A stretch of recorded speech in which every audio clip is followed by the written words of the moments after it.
This is problem number 6 for assessment number 1. It says determine algebraically whether the given function is even, odd, or neither. We need to go to our definition and use our definition to figure this out. So we're going to start by understanding it.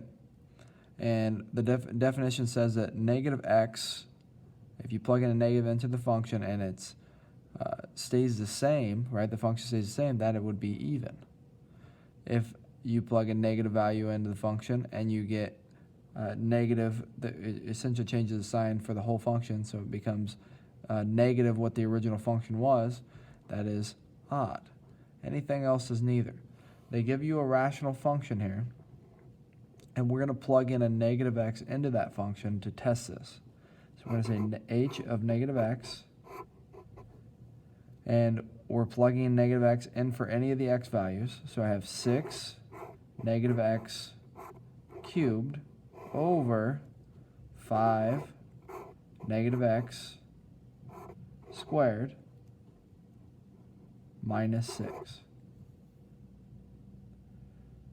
So when I go ahead and plug this in, this negative x cubed, right, that's going to give me 6 times, when I do negative x cubed, that's negative x cubed, like so. Over the bottom then is negative x squared, which this just cancels the negative, so I'm left with 5x squared minus 6. On top of that now is negative 6x cubed over 5x squared minus 6. So what happened? Well, the bottom didn't change, right? The bottom of this fraction didn't change, but the top went from being positive to negative. And because any portion of a fraction, when it's changed to negative, kind of makes the whole fraction negative, right? So this whole function went from being positive to being negative. Well, let's look at that definition there.